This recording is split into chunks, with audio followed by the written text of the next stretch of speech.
Alright guys, today we're going to be showing off the brand new Ashened Plus. We're going to be also mixing in the mellow stuff. So the Melodious got a bunch of newer cards. Now some of these are going to be OCG only and some of these are TCG only. So it's going to be a while before I think that we can actually play this. So the first part is just going to be showcasing off what you can actually potentially do with this deck.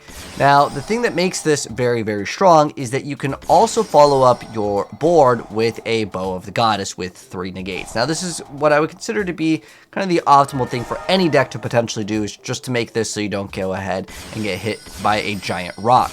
So this card is actually very important. I'm going to briefly explain it. So the Melodious stuff, well, it is kind of important for this build here. I'm not going to go too much into it because I wanted to go ahead and highlight the Ashened, as I have not shown these off. Although I've covered the Melodious previously, they can link spam pretty dang hard. But there are a few newer cards here technically as well that I have not covered. But the most important thing is Infernal Flame. Banshee has this ability to take a Pyro monster and either add it to your hand or send it to the graveyard. So what is that card going to actually add? Well, it's going to add this card, Spearhead of the Ashen City.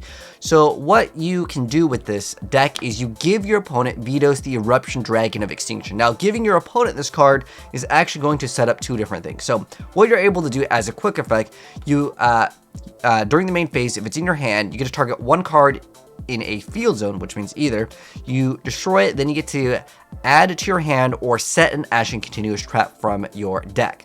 Then if this card is sent from the opponent's field to the graveyard, you can destroy all monsters on the field. So even if you give this to your opponent, if they happen to use it as link material, well, it just pops their entire board. Well, it pops basically both people's board, but if you do happen to have this, it can kind of help out. So now that we kind of understand what's going to go on. So now we have Obsidian, the Ashen City. So it makes so face-up special monsters your opponent controls all become pyro during your turn only. So it lets you kind of go for whatever you need to go for. Maybe you need it for materials, for the fusion, or whatever the case may be. During your end phase, you get to target an Obsidian, the Ashen City in your graveyard, place it on the bottom of your deck, and you get to draw a card. And then if this card in the field zone is destroyed or banished, you get to special summon an Ashen monster from your deck. So we're going to actually utilize, this is like the important part of the Ashen stuff. The previous Melodious stuff, it allows you to go a Bow of the Goddess, which is, again, still like good. But what you're going to be able to do is you're going to give your opponent, again, this card, these links over here, just kind of stepping stones.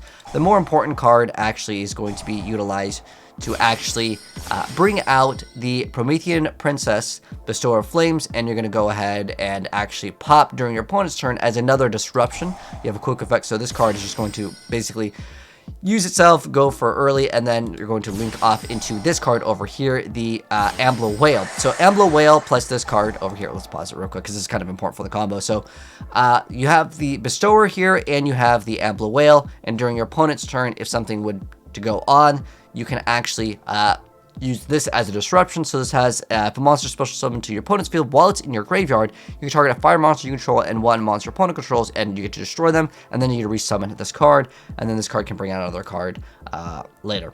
But nonetheless, that's like the most important thing with this little step here. Now, when you give your opponent Veto's, you're actually going to be bouncing it back. So remember, this card is going to go ahead and make it so if your opponent does use it as material, it doesn't really matter. They're just going to lose their board, and you're going to technically lose yours as well. But Spearhead of the Ashen City over here has the effect where if you have the Obsidian, the Ashen City, you get to go ahead and special summon it from your hand, and then on top of that, if your opponent controls a monster with 2,800 or more attack, you can tribute it, target a card your opponent controls, and return it to the hand. So you could actually bounce this card right back, even though arguably, it's okay to let your opponent have this so they control a monster, because there's a lot of Yu-Gi-Oh cards where, like, if you control no monsters, you can do X, Y, and Z, right? Or if you control no cards in the field, you know, you could use other cards like that. And so there's also this card coming out, because remember, this card is going to be able to special summon any Ashen monster from the deck. Now, we're going to get King of the Ashen City over here. So if Obsidian is there, you get to special summon it from your hand. And then during your main phase, you can special summon an Ashen monster from your hand, except for itself. And then if your opponent controls a monster 2,800 or more, you can special summon it from your deck instead. So that's a pretty good effect over there. So you basically get out an extra free monster, which is going to be Priestess of the Ashen City. So if Obsidian is there, you can special summon it, but the more important part of the effect is if this card is no more special, you get to add an Ashen card from your deck to your hand. So this lets you search out again. This is like the main important core part of the Ashen archetype. So now we're going to be able to do that. And then we have Extinguishing over here, which lets you dump one card. So it lets you dump a Dark Pyro monster from your deck to the graveyard. Then you get to add a level 5 or higher Pyro monster from your graveyard to your hand. And for the rest of the turn, you can only go for Pyro monsters, which isn't really that big of a deal at this stage. Keep in mind, you want to use this towards the end. And then you can banish this card from your graveyard to fusion summon a Pyro fusion monster from your extra deck using monsters from your hand or field as material, but you can actually use your opponent's stuff as material as well, and we'll get into that. So this is like the important part. So he's going to go ahead and add back the Vetoes, which is the most important thing. And then you see Embers come out. So if this card's fusion summon, you can target a field spell and add it right back to your hand. At the start of damage step, if it battles a Pyro monster, you can destroy that opponent's monster immediately. Now, keep in mind, the other thing is going to convert everything to Pyro. It's not on the board right now, but is the field spell that went away, because this is during your turn only. So that's important. Don't expect that effect to work unless, of course, you happen to convert it with like, what's it, DNA surgery or transplant. But you wouldn't play that card in this deck anyways. But it can actually attack twice, so you can basically pop 2 things, because remember, it converts everything to Pyro, because at the start of damage step, it battles the Pyro. So that's what that card does. And it's going to re-add back the field spell. And then we're going to go bounce back the card again, and now place this card over here. So the other 2 cards that were set over here are important to mention. So Ashen for Eternity, when it's activated, you get to add a Vetoes, the Eruption of Extinction, or an Ashen monster from your graveyard to your hand, and you can target a face of monster opponent controls that you own. You get to take control of that monster. Then you can make all face-up monsters your opponent currently control lose attack equal to the targeted monster's original attack. So this is where you would snatch steal your monster back, and then everything loses 2,800. And so that's where it could be pretty good as well. And then on top of that, this attack change lasts until the end of this turn, and you can only use this effect about once per turn. And then this card over here is pretty important too. So this is the fusion summon card. So this is Ashened to Endlessness. So what it does is during the main phase, you get a fusion summon a Pyro fusion monster from your extra deck using monster as either field as material, including Vetoes, the Eruption, Dragon of Extinction. And if you do, it gains 500 attack for each material used. Usually you'll get about 1,000 plus easily here. And then you can banish this card from your grave. You can banish this card and a Dark Pyro from your grave. All monsters your opponent currently control become Pyro until the end of this turn. So you can technically use this effect there, and it can maybe disrupt your opponent's plays if they require a very specific type of monster to go ahead and go link off or whatever what they're trying to go combo with. So I had to explain it on this first gameplay here. I know it's versus Ancient Gear. We'll show it off against Snake Eyes. It's going to be a much better duel. So the second duel is going to be awesome. But I just kind of wanted to explain like the bread and butter, the ins and outs. So we're going to go ahead and see Ashes to Endlessness. So we're going to, again, be able to use opponent's monsters as well if they meet the requirements. And then we have the Bow of the Goddess being able to have 3 negations here. And then this is like their boss monsters, the Dragon of Endless Darkness. So it can't be destroyed by card effects, and your opponent can't target with monster effects, so it's pretty much a boss monster already. And if it's fusion summoned, you can destroy all spells and traps your opponent controls. And then when your opponent activates a card or effect as a quick effect, you send a face-up Ashen card you control to the graveyard to destroy the card. So you get basically a disruption off of it, and you get to pop all of their back row. So it really doesn't let your opponent kind of play like a grind game. Just instantly, you can just go for it, and then you pop everything.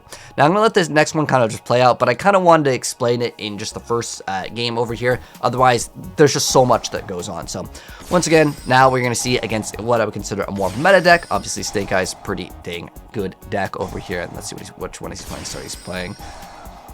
Okay, so it's... Okay, we got the Molchummy. It's another newer card over here. We'll see if that actually matters. So again, the bread and butter play, you just go for the Bow of the Goddess. That's what the Melodists are there for. And I was thinking about running this engine on a lot of different things because it's actually quite great just learning this specific thing.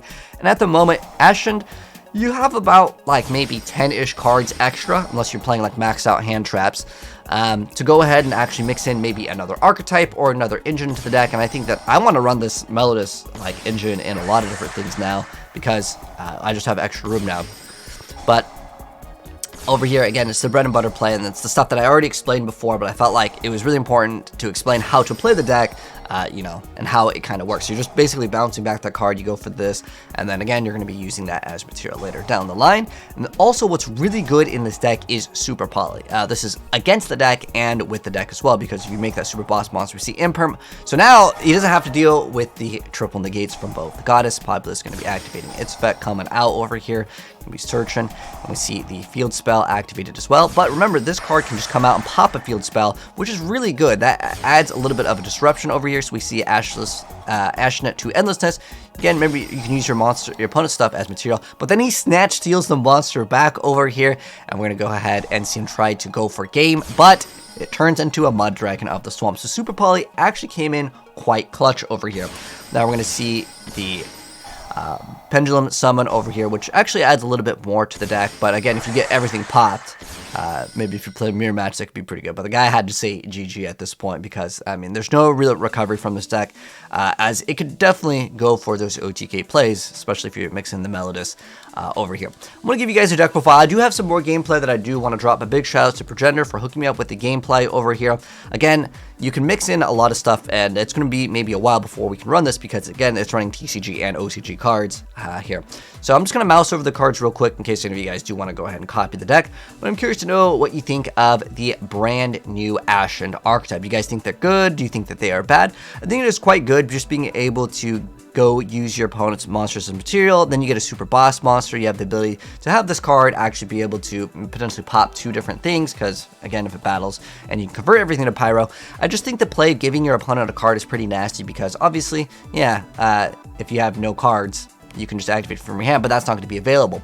Now, again, they probably would just negate Bow of the Goddess anyways, so how effective is that? I don't know. But there are a lot of archetypes where it says, like, your opponent, you know, has more cards than you do, or if you control no cards, you can do X, Y, and Z. So I think that that is kind of nice for that. And then what I really liked also was the play with the...